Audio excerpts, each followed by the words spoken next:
A história de seu Antônio. Porto Alegre, Rio Grande do Sul.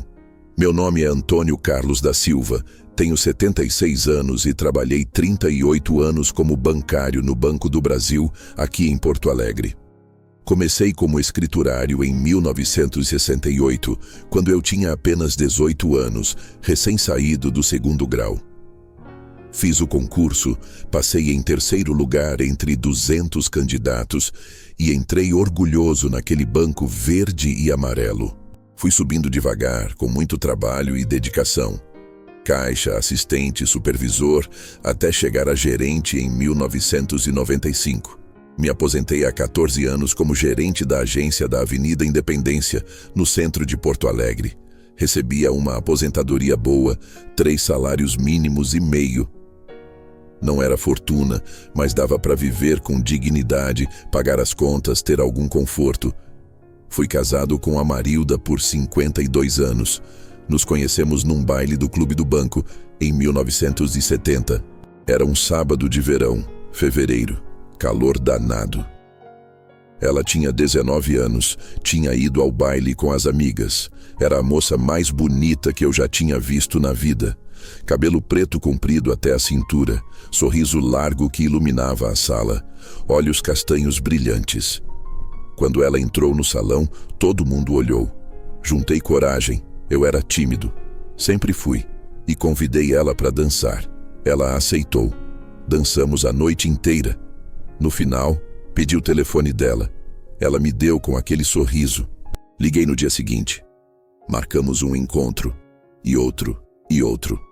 Namoramos 2 anos e casamos em abril de 1972, numa cerimônia simples na igreja Nossa Senhora das Dores, ali no bairro Bonfim. A Marilda era professora primária. Dava aula numa escola municipal, ganhava pouco, mas amava o que fazia. Tivemos um filho só, o Roberto, que nasceu em julho de 1975. O parto foi difícil. A Marilda teve complicações. Precisou fazer histerectomia de emergência. Não pôde mais ter filhos.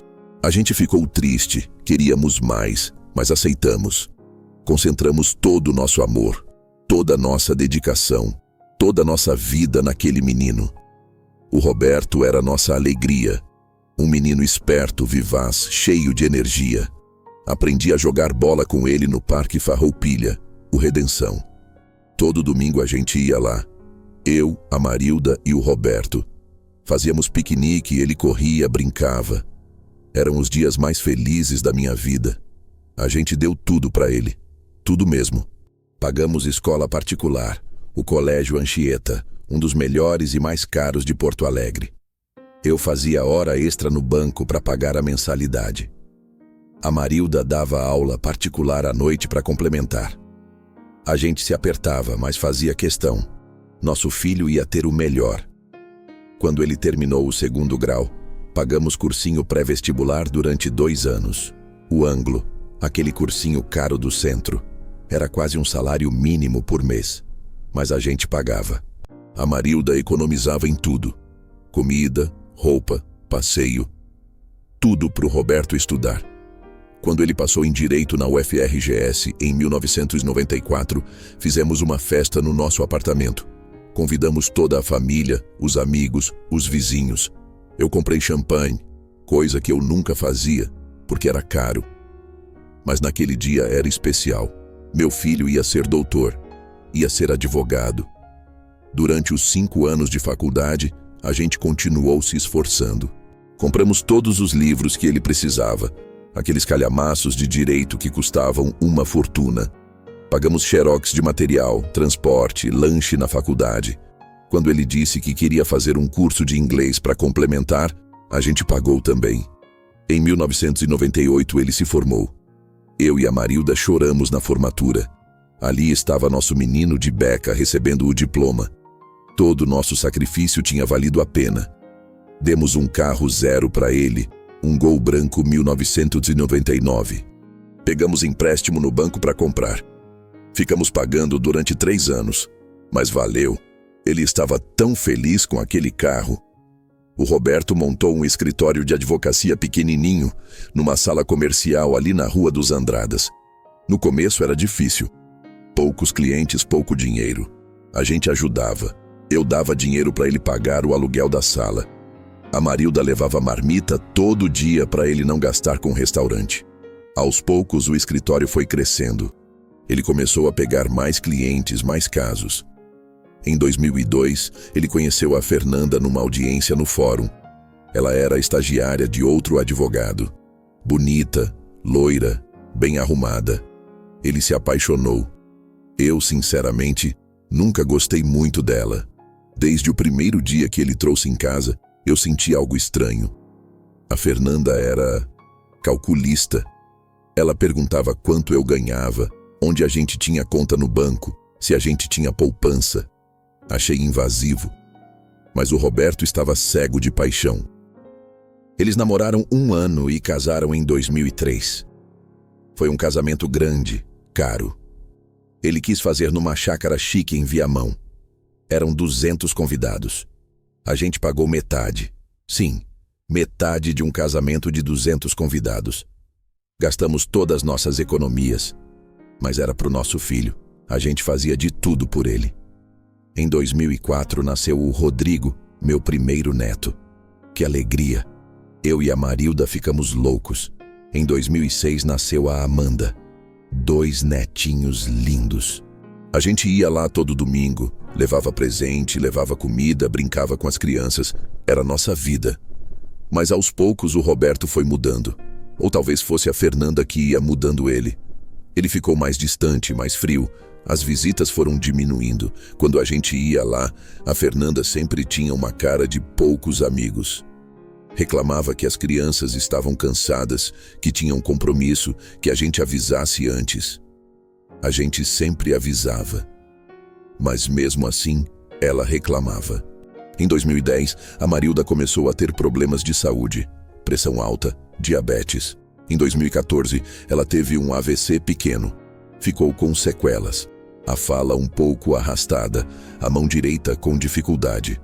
Eu cuidei dela com todo o amor. Levava no médico, dava remédio, fazia comida, ajudava ela a tomar banho. O Roberto visitava cada vez menos. Dizia que estava muito ocupado com o escritório. A Fernanda nem vinha mais. Dizia que tinha medo de pegar doença, como se AVC fosse contagioso. Em março de 2020, bem no começo da pandemia, a Marilda teve um AVC hemorrágico forte. Ficou 3 dias na UTI. Eu não podia entrar por causa das regras da Covid. Ficava do lado de fora do hospital, rezando, chorando, implorando para Deus não levar ela. Mas Deus levou. Ela morreu numa quinta-feira de manhã, dia 19 de março de 2020. 52 anos de casamento. Minha vida inteira. Minha companheira. Meu amor. O enterro foi simples, rápido por causa da pandemia. Poucas pessoas podiam ir. O Roberto foi, ficou meia hora e foi embora. Disse que estava com medo do vírus. A Fernanda nem apareceu. Depois do enterro, voltei para o nosso apartamento. Nosso apartamento de 3 quartos na Rua Santana, ali na Zona Sul, pertinho do Parque Farroupilha. 43 anos morando ali. Cada canto tinha a Marilda. O sofá onde ela sentava para ver novela. A cozinha onde ela fazia aquele arroz carreteiro delicioso. O quarto onde a gente dormiu abraçado durante mais de 50 anos. Fiquei perdido, completamente perdido. Não sabia cozinhar direito, não sabia lavar roupa. A Marilda sempre tinha feito tudo. Eu só sabia trabalhar no banco. Agora estava sozinho, velho, sem saber cuidar de mim. Os primeiros meses foram terríveis. Emagreci. Comia mal, dormia pior, chorava todo dia. Tinha noite que eu abraçava o travesseiro dela e chorava até dormir. O Roberto aparecia de vez em quando, mas eram visitas rápidas, protocolares. Oi pai, tá tudo bem? Precisa de alguma coisa? Não? Então tá, tenho que ir. E ia embora. Foi no segundo semestre de 2020 que eu comecei a ter problemas de memória, esquecimento. Tinha dia que eu esquecia se tinha almoçado. Tinha dia que esquecia de tomar o remédio da pressão. Teve uma vez que saí para ir na padaria e esqueci onde ficava. Fiquei rodando o bairro perdido, sem saber voltar para casa. Um rapaz me ajudou. Teve outra vez, em novembro, que eu esqueci o fogão ligado. Tinha colocado água para ferver para o café. Fui para o quarto, deitei um pouco, dormi, acordei com cheiro de queimado. A panela tinha secado, o cabo tinha derretido. Por pouco não peguei fogo no apartamento. Fiquei apavorado. Liguei para o Roberto contando. Ele ficou preocupado, ou pelo menos era o que parecia na época. Pai, o senhor não pode mais morar sozinho.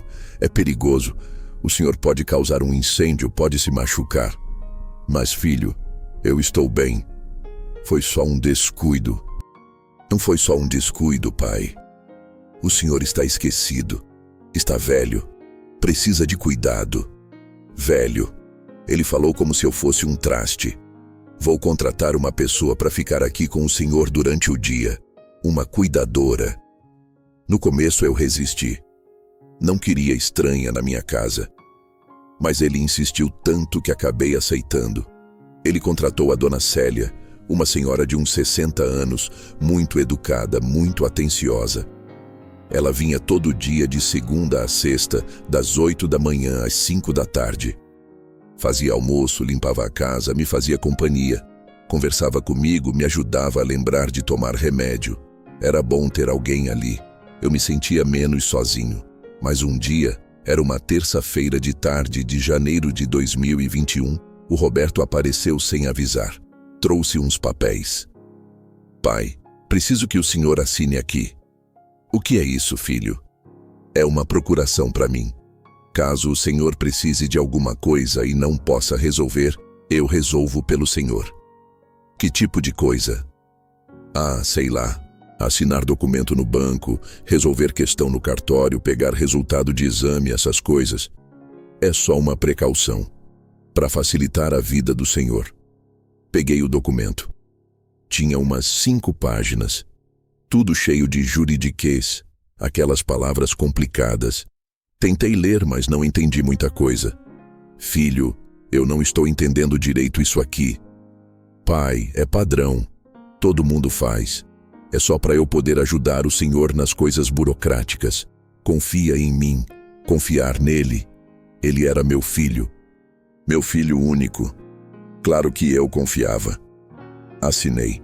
Reconheci firma no cartório da esquina no dia seguinte, com o Roberto do meu lado apressando. 3 semanas depois daquilo, numa sexta-feira de tarde, o Roberto apareceu de novo. Dessa vez com a Fernanda. Os dois entraram com uma cara séria, pesada.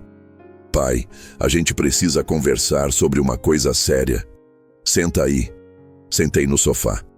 Eles ficaram em pé, na minha frente, como se fossem promotores e eu fosse réu.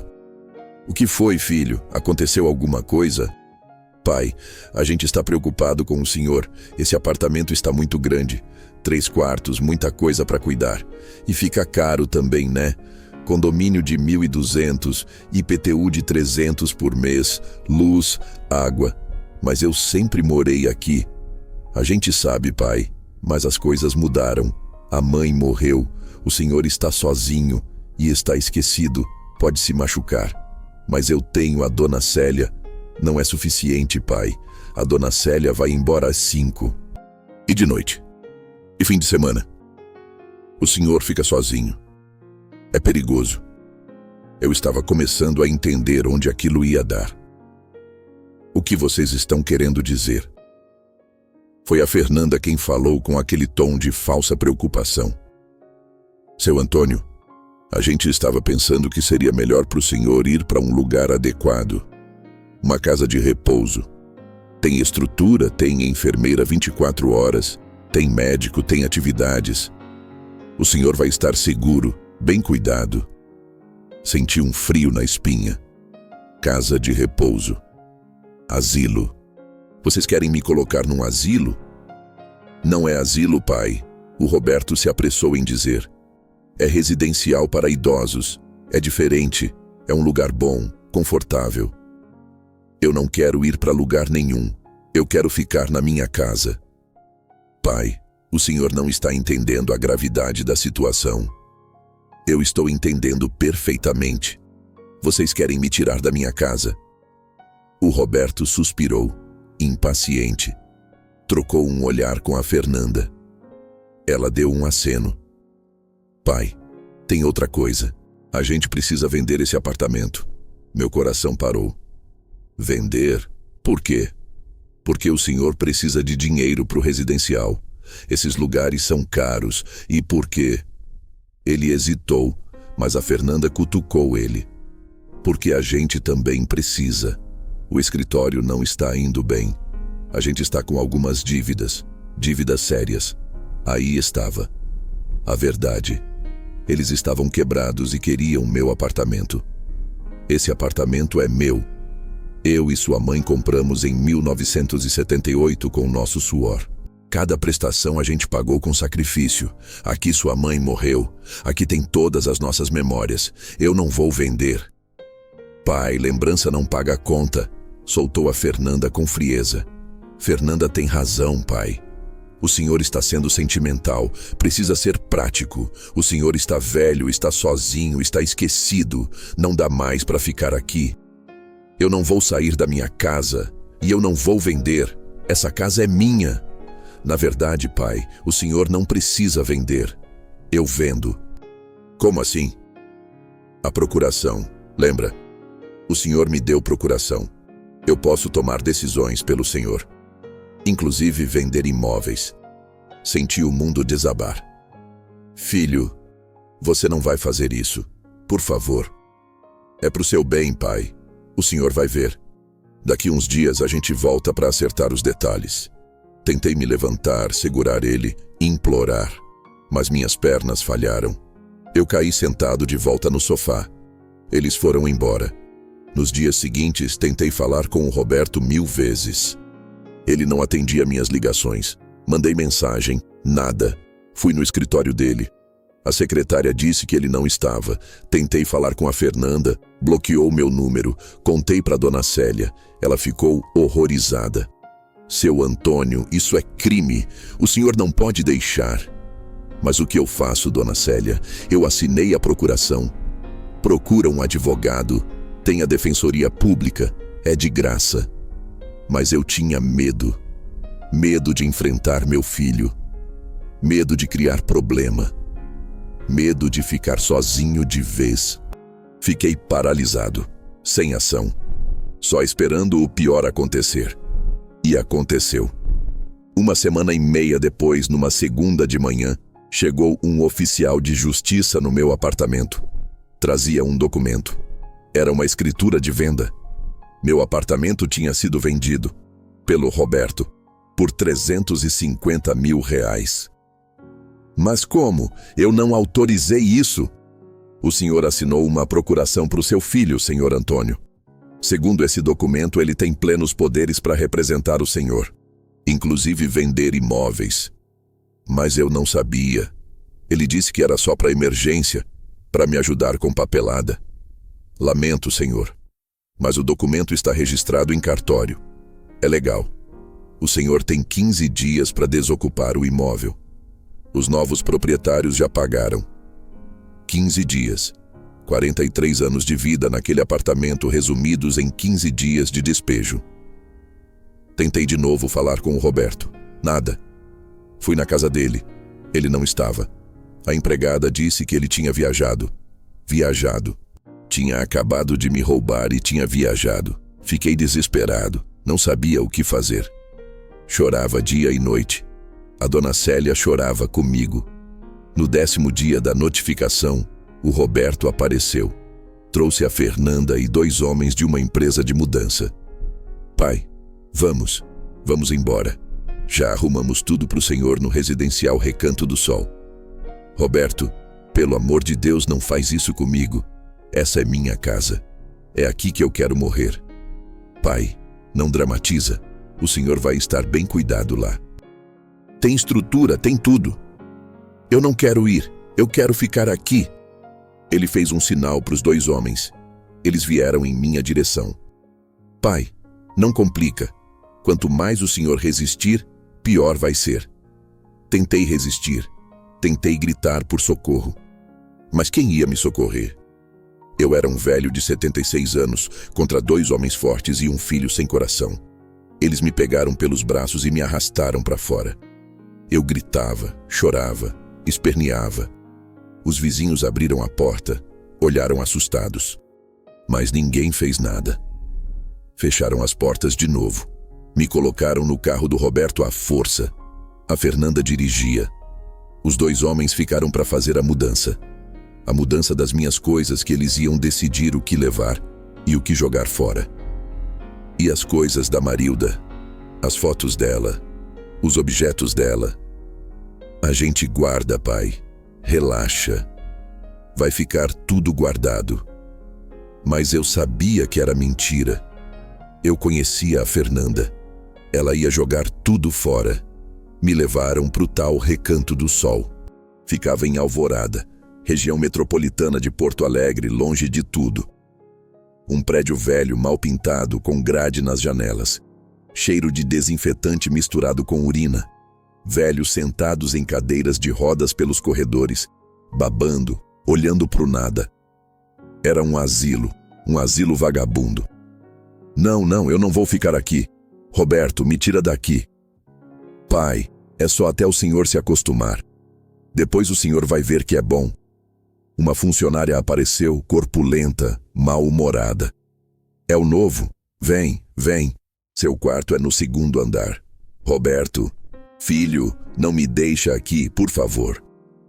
Mas ele foi embora. Assinou uns papéis, pagou 3 meses adiantados e foi embora sem olhar para trás. A funcionária me levou para o meu quarto. Era um cubículo de 6 metros quadrados. Uma cama de solteiro com lençol manchado. Um armário velho. Uma janela pequena com grade dando para um muro. Cheiro de mofo. Aqui é seu cantinho. Amanhã a gente traz suas coisas. Agora deita aí e descansa. E fechou a porta. Ouvi a chave girando. Ela tinha trancado. Eu estava preso, literalmente preso. Corri para a porta, sacudi a maçaneta, gritei: "Me tira daqui! Eu não quero ficar aqui! Socorro!" Ninguém veio. Só ouvi uma voz gritando do corredor: "Cala a boca, velho! Aqui todo mundo grita no primeiro dia, depois se acostuma." Sentei na cama imunda e chorei. Chorei como não chorava desde que a Marilda morreu. Talvez mais, porque agora eu tinha perdido tudo. Minha casa, minha dignidade, minha liberdade. Os dias no Recanto do Sol foram um inferno. A comida era horrível, macarrão grudento, carne dura, arroz queimado. A cama era dura, desconfortável. O banheiro era sujo. As funcionárias tratavam a gente que nem criança. Seu Antônio comeu tudo. Seu Antônio tomou banho. Seu Antônio, não faça bagunça. Bagunça. Como se eu fosse uma criança de 5 anos. Não tinha telefone. O celular o Roberto tinha levado, dizendo que lá não precisava. Não tinha dinheiro. Minha aposentadoria o Roberto tinha assumido. Com a procuração ele podia tudo. Ele disse que usava para pagar o asilo e o resto era para outras despesas. Quais despesas? Dele. As dívidas dele. Eu me sentia um prisioneiro. Sem dinheiro, sem comunicação, sem visita, sem nada. Só esperando morrer. Foi na 2ª semana lá que eu conheci o seu Milton. Um senhor de 82 anos, magro, curvado, mas com os olhos espertos. Ele sentou do meu lado no refeitório na hora do almoço. Primeiro mês aqui, né? Como você sabe? Pela cara. Todo mundo que chega fica com essa cara de desespero. Eu também fiquei. Isso faz 2 anos. 2 anos? E você nunca saiu? Para onde eu vou? Meu filho vendeu minha casa, pegou o dinheiro e me largou aqui. Assim como fizeram com você. Contei minha história para ele. Ele balançou a cabeça. Igual a minha. Igual a metade do pessoal daqui. Filhos que vendem a casa dos pais. Pegam o dinheiro e jogam os velhos aqui para morrer esquecidos. E a gente não pode fazer nada? Pode sim, pode denunciar. Isso é crime. Apropriação indébita, cárcere privado, abuso de incapaz. Mas como? Eu não tenho nem dinheiro para advogado. Defensoria Pública, seu Antônio. É de graça. Todo cidadão tem direito. Vem comigo amanhã. A gente sai daqui de manhã. Eles deixam a gente sair durante o dia. A gente vai lá juntos. No dia seguinte, de manhã cedo, saímos. O seu Milton me ensinou o caminho. Pegar o ônibus na avenida, descer no centro, andar umas quadras até a Defensoria Pública. Chegando lá tinha fila. Muita gente esperando. Mas era organizado. Tinha senha, tinha atendimento. Peguei a senha e sentei. 2 horas depois me chamaram. A defensora era uma moça jovem, talvez 30 anos. Doutora Fernanda Tavares. Ironia do destino, mesmo nome da minha nora. Senhor Antônio, me conta o que aconteceu. Contei tudo. Desde o dia que assinei a procuração até o dia que me jogaram naquele asilo. A venda do apartamento sem meu consentimento. O sumiço do dinheiro. A prisão no asilo. Ela ia anotando tudo. A cada frase, sua expressão ficava mais séria, mais indignada. Senhor Antônio, o senhor foi vítima de um crime gravíssimo. Na verdade, vários crimes. Seu filho cometeu apropriação indébita qualificada, estelionato contra ascendente, cárcere privado e abuso contra idoso. Ele pode pegar até 10 anos de prisão. 10 anos? Sim. E olha, essa procuração que o senhor assinou não dava direito para ele vender seus bens. Procuração, mesmo com poderes amplos, não autoriza a venda de imóvel sem consentimento expresso. Ele falsificou sua vontade. Isso é crime também. Então, tem jeito de reverter? Tem. A gente vai entrar com ação anulatória de venda, pedindo que o apartamento volte para o seu nome. Também vou entrar com ação de prestação de contas para saber onde está o dinheiro. E vou abrir um processo criminal contra seu filho e sua nora. Minha nora também? Também. Ela sabia de tudo. Ela é cúmplice. E eu posso sair do asilo? Pode e vai. Eu vou pedir uma liminar agora mesmo. Em 48 horas o senhor está fora dali. Saí dali com esperança. Pela primeira vez em semanas eu senti esperança. 2 dias depois saiu a liminar. Eu podia sair do asilo imediatamente. Voltei lá, peguei minhas poucas coisas e saí. A funcionária mal-humorada ficou puta. O senhor não pode sair, tem que avisar.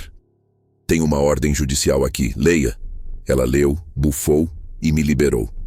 O seu Milton ficou. Ele ainda estava esperando o processo dele andar, mas prometi que ia visitá-lo. A defensoria me conseguiu uma vaga temporária num abrigo municipal, muito melhor que aquele asilo de horror. Enquanto isso, o processo corria. A doutora Fernanda era excelente. Ela juntou todas as provas, pediu documentos no cartório, no banco, na imobiliária. Chamou testemunhas. A dona Célia prestou depoimento. Pediu perícia contábil para rastrear o dinheiro. E o dinheiro apareceu. 350 mil da venda do apartamento. O Roberto tinha pagado só 3 meses de asilo para mim. 9 mil reais. O resto, 341 mil reais, ele tinha usado para pagar dívidas do escritório dele, para comprar um carro novo para Fernanda, um Honda Civic prata, 52 mil reais, e para fazer uma viagem para Disney com a família, 28 mil reais. Meu dinheiro.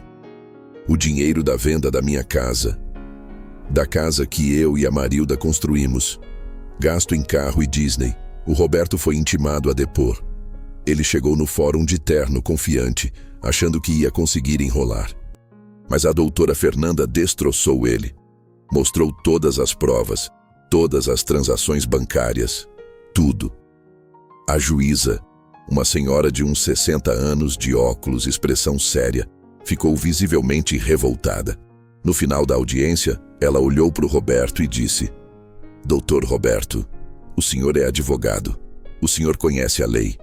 E mesmo assim o senhor cometeu crimes graves contra seu próprio pai. Isso é imperdoável. Eu vou decretar prisão preventiva. O Roberto arregalou os olhos. Prisão? Mas excelência, prisão. O senhor representa risco à ordem pública e à instrução processual. Oficial, faça a prisão. Foi preso ali mesmo, na audiência, algemado, levado. Eu vi tudo. Senti pena? Não. Senti justiça.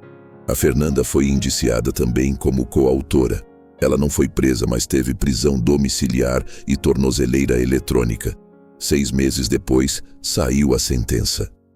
Roberto e Fernanda foram condenados. Apropriação indébita qualificada, 4 anos. Estelionato contra ascendente, 3 anos. Cárcere privado, 2 anos. Abuso contra idoso, 2 anos.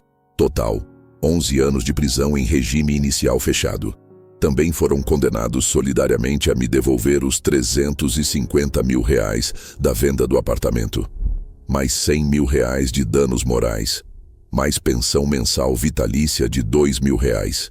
E o Roberto perdeu a licença da OAB. Foi cassado. Não podia mais advogar. Eles recorreram, claro. Foram para o Tribunal de Justiça. Perderam. Tentaram recurso no STJ. Também perderam. A prisão foi convertida em regime semiaberto depois de 1 ano. Mas eles cumpriram. Cumpriram 2 anos e meio de prisão, de fato. Depois saíram com tornozeleira. O apartamento não consegui de volta. Os compradores eram de boa fé. Não sabiam do golpe, mas recebi o dinheiro da venda de volta.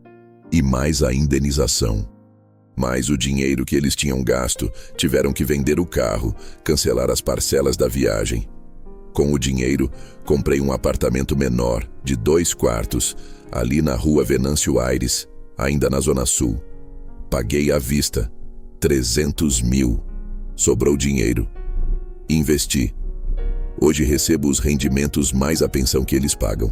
Também contratei a Ivone, uma cuidadora maravilhosa que vem todo dia. Pago ela bem. Ela cuida de mim, mas com respeito, com carinho. Virou minha família. O seu Milton saiu do asilo também. O processo dele deu certo. Hoje ele mora num apartamento quitado também. A gente se visita toda semana. Jogamos dominó, tomamos chimarrão, conversamos. Viramos irmãos. Hoje, 3 anos depois daquele pesadelo, estou em paz. Tenho minha casa. Tenho minha dignidade. Tenho saúde razoável. Tenho amigos verdadeiros. E meu filho? Ele tentou falar comigo depois que saiu da prisão. Mandou mensagem, ligou, tentou vir aqui. Não atendi. Não abri a porta. Não respondi. Ele mandou carta pedindo perdão. Rasgue sem ler. Para mim, ele morreu. Morreu no dia que me vendeu. Os netos, o Rodrigo e a Amanda, hoje adolescentes, vieram me procurar. Eles não sabiam de nada na época. Eram crianças. Quando cresceram e descobriram, ficaram horrorizados. A Amanda, principalmente, me procura. Vem aqui toda semana. Chora, pede desculpa em nome dos pais. Eu digo que ela não tem culpa de nada. Ela é minha neta. Eu amo ela. Mas o Roberto e a Fernanda não. Para mim não existem mais. Muita gente diz que sou cruel, que deveria perdoar, que filho é filho, que ele errou, mas ainda é meu sangue. Mas eu não consigo. Ele me traiu da pior forma possível. Roubou minha casa. Roubou meu dinheiro. Me jogou num asilo de horror para morrer. Não teve piedade. Não teve amor. Só teve ganância. Minha história é sobre justiça, sobre não aceitar ser tratado como lixo, sobre saber que a gente tem direitos, mesmo sendo velho. Hoje eu sou ativista. Dou palestras em grupos de idosos. Vou em igrejas, em centros comunitários, em associações. Conto minha história. Ensino sobre direitos. Oriento a nunca assinar procuração sem ler, sem entender, sem ter certeza. Já ajudei 43 idosos em situações parecidas. Alguns conseguiram reverter, outros não, porque demoraram. Mas todos saíram sabendo que lutaram, que não aceitaram calados. E se tem uma coisa que eu quero que outros idosos saibam, é isso. Você não é descartável. Você tem direitos. Você tem valor. E se alguém, mesmo que seja seu filho, te tratar como lixo, denuncia. Procura a defensoria. Procura o Ministério Público. Procura o Conselho do Idoso. porque a dignidade não tem idade. E ninguém tem o direito de tirar isso de você. Essa é minha história. A história do Antônio que foi vendido pelo próprio filho, mas não aceitou. Que lutou, que venceu. E hoje vivo com dignidade. Sempre.